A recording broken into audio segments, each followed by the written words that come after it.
A question which is often raised when a ham is awaiting his license after clearing the examination or soon after getting his license, if he is expecting privileges for operation on HF bands, that is the higher frequency bands, is which antenna to go for to start with.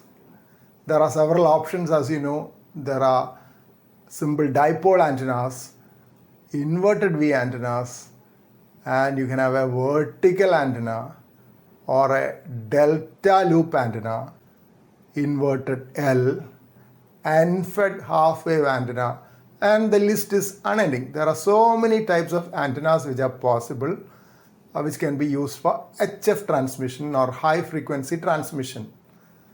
You may be aware that long distance communication is usually possible only with HF in amateur radio. VHF or UHF, that is very high frequency or ultra high frequency, usually has only line of sight propagation, so that one antenna should be theoretically able to see the other antenna. So the distance of propagation is very limited. Suppose you are in a high place or either a high rise building or living on top of a hill, then the range is more. You can have a higher range for HF and VHF antennas.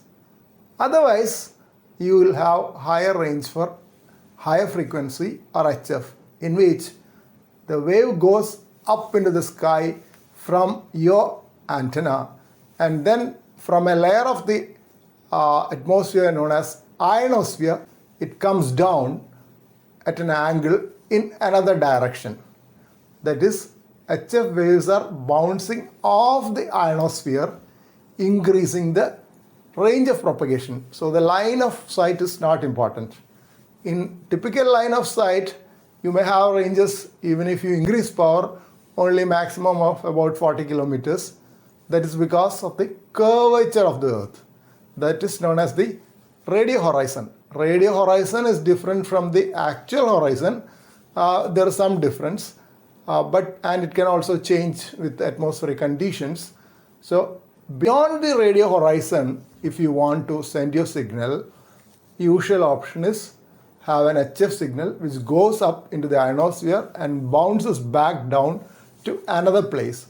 So maybe you have range of initially 500 kilometers, 1000 kilometers, and you can theoretically bounce it off again. The first bounce reaches the earth and then it bounces again to the ionosphere.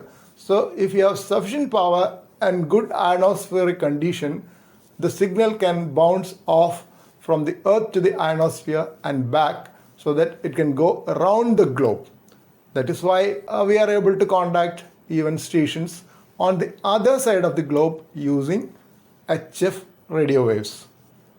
It is also possible to have distance or long distance communication in UHF and VHF. For that, instead of the ionosphere, you need a satellite high up there.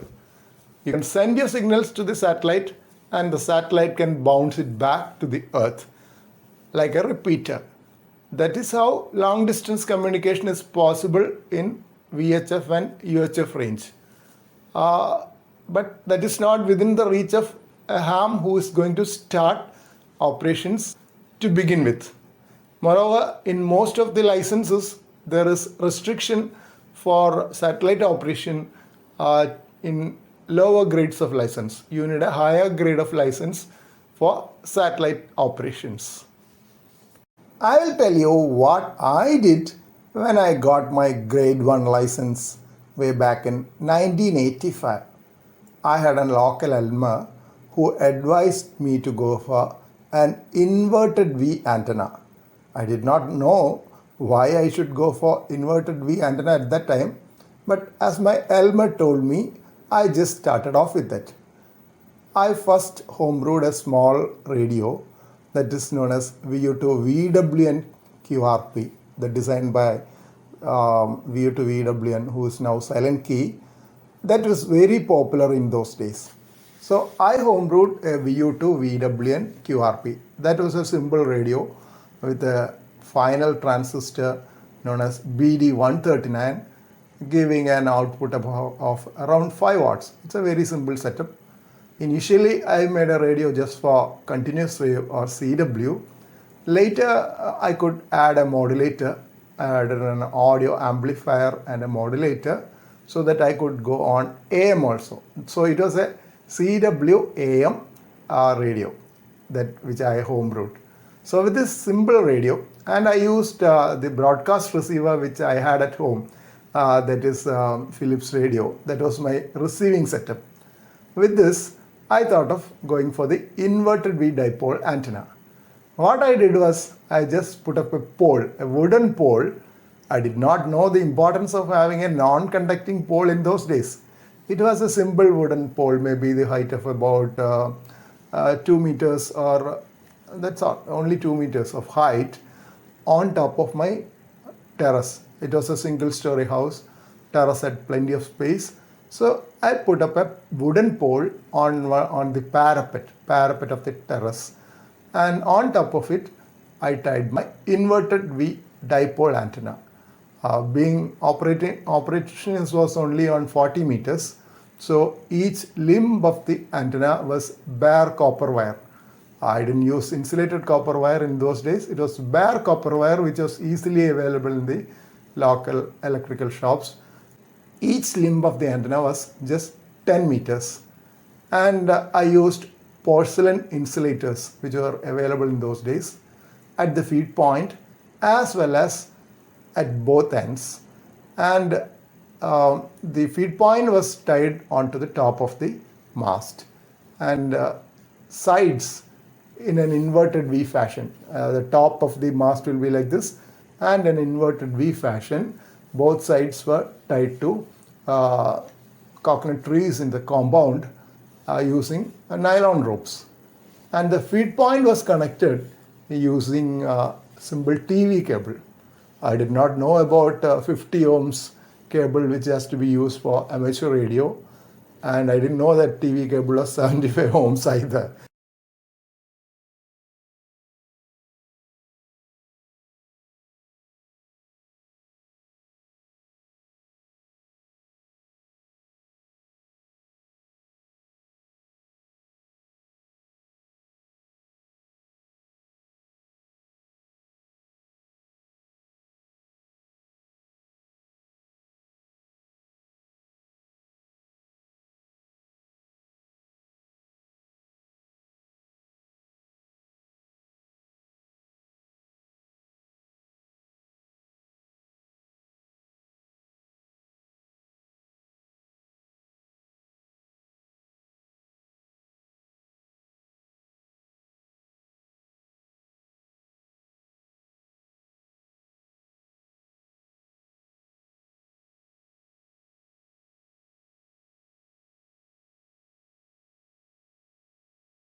Only reason why I went for the 75 ohms TV cable was that it was freely available in the local market, while 50 ohms cable was not available.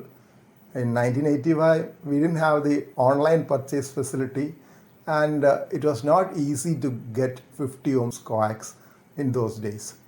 So simply I went for 75 ohms TV cable, and I did work very well with my simple setup. Only disadvantage, retrospectively thinking about it, that 75 ohms cable connected to a radio, if the radio was 50 ohms. I don't know what the output impedance of that radio was. would be an SWR, standing wave ratio, of about 1.5 is to 1 instead of the 1 is to 1, which is ideal. So there will be some reflected power from the antenna, and in the next cycle it will be sent back to the antenna by the radio. And being a homebrew radio, I didn't bother much about the radio going QRT. In fact, I did have a lot of BD139s, that is the final RF transistor of the radio going QRT. I used to frequently change the final transistor, but that was not an expensive affair, as the transistor was available in the local market and I could easily change it also. Sometimes I used to even have cooling of the radio final transistor using ice kept in a can over the heat sink of the radio. All those are funny things which I did in those days long back. It is possible that the higher SWR would have caused the BD139 to go QRT very often, but I didn't know about that at the time. What are the advantages of an inverted V dipole antenna? An inverted V dipole antenna needs only a single higher mast.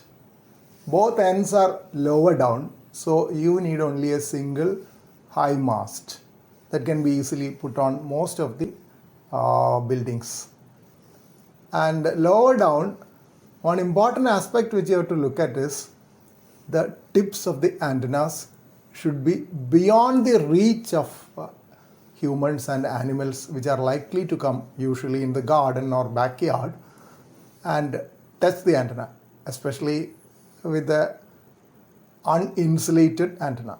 Even if it is insulated, you have to have the tips of the antenna significantly elevated so that nobody is able to touch it accidentally. If you touch an antenna when transmission is going on, you will most likely get an RF burn. RF burn or radio frequency burn is not like a shock. You will have a superficial burn in the fingers or whichever part which comes in contact with the antenna. I had small RF burns earlier when I worked with my higher power valve or vacuum tube radios, but somehow it healed. Usually they say that RF burns are more difficult to heal as well. So you will have to make sure that nobody touches the lower ends of the inverted V antenna. It should be sufficiently high. Then another advantage of the inverted V antenna is that the angle of radiation to the sky, if it goes straight up, when it comes down, it will be very near you. That is known as near vertical incidence skywave propagation. So we do not want a near vertical incidence skywave propagation in most of the cases in amateur radio. There are specific situations like in forests or in places where there are so many high-rise buildings. If you want near-range communication, you can have near vertical incidence skywave propagation that is going up and coming down in a very short distance. Otherwise, we would like the radio waves to go at a low angle so that it will go and reflect at a longer distance. Most of us in amateur radio are interested in communicating at a higher distance. So low angle of radiation is another advantage of inverted V dipole antenna over the most of the other antennas. If the antenna is like this, the propagation will be perpendicular to that, something like a dumbbell shaped. Both sides it will be there. If the antenna is kept here, the radio waves will go this direction as well as this direction. So along the broad side of the antenna, you have better radiation. Along the sides of the antenna, the radiation is minimal, so that you may not get stations along the side of the antenna. That is the peculiarity of inverted V antenna.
for both inverted V antenna and horizontal dipole antenna, we need a balun, something known as a box-like thing, which is known as a balun, 1:1 current balun at the feed point.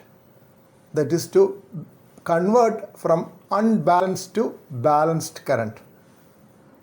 You may be aware that dipole antennas are balanced antennas, while the feeder, that is the usual feeder which you use is a coaxial cable, is an unbalanced feed line. Unbalanced because even though there are only two conductors in the coaxial cable, the central conductor and the outer shield, in case of radio frequency, there are two currents flowing through the shield. One is on the inner aspect of the shield and another is on the outer aspect of the shield. So in total there will be three currents through the inner conductor, through the inner aspect of the outer conductor or shield, outer aspect of the shield. So there are three currents. So it is an unbalanced situation. So to match, you need a 1:1 current balun at the feed point. In those days, I did not know about this and I did not use a current balun at the feed point. Now I am aware of it, and for my new fan dipole antenna, I am using a 1:1 current balun bought from one of my local ham friends. Now I'll tell you what I did when I increased power from the 5-watt radio to about 120 watts. I used an additional vacuum tube amplifier, that is RF amplifier, which was also homebrewed by me using 3x807 volts. It was available in those days in the local market as surplus from previous amplifier projects also. I could get 3x807 volts, and when I got a higher power and I wanted to have longer distance for communication, what I did was I used horizontal dipole antenna, not because that will have lower angle of radiation. In fact, I did not know about it at that time. What I did was I threw stones with nylon threads tied onto it on top of coconut trees, and the stone will go through the leaves of the coconut trees and come down, and I'll pull the dipole antenna up. But practically it will look like something a sagging V, because the central point there will be the coax. But it was not too much of a V because I did not have a balun at the feed point. The height was low. The weight was low. Then I would tighten the strings and it will be almost like a horizontal dipole antenna. Now I know that there was another method of keeping it truly horizontal, even if there was a balun. You could have a pulley-like mechanism on top of trees, and then you could put weights on either side so that the antenna will always remain horizontal. But I did not know at that time, and simply tried a height, and it worked also. I could work US stations also on CW way back in 1989, but that was not the ideal way to do it. And that was also not an inverted V dipole. Practically, it was impossible to get an antenna on top of a coconut tree with the feed point high up. That was because I needed the help of coconut tree climber. And the feed point will be in the center. So I didn't have tall coconut trees near my home. The tall coconut trees were away in the compound. So I could have only a high elevation simple dipole antenna.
Fast forwarding to 2024, when I came back on HF after a long gap, after getting my license renewed, things were different.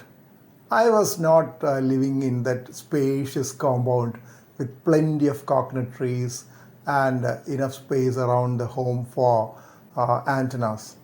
No, I am now more into the city with a small house and a small compound and a very small balcony where I can play out with the antennas and a very small garden beyond that.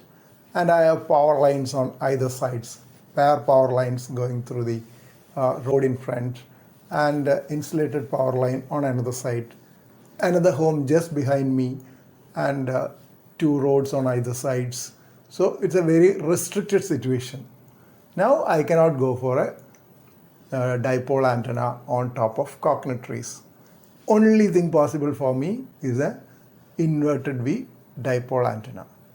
So initially I used GI pipe because that was the one which was freely available. After the home construction, there was free GI pipe of about 6 meter length.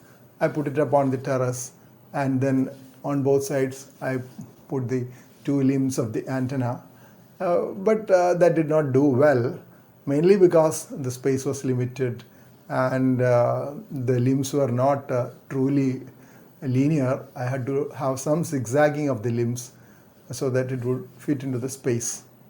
After some trial and error, I got a fiberglass pole, which was a telescopic pole about 24 feet long, and I put it in another location on the terrace. Now I am using it like a simple inverted V dipole antenna.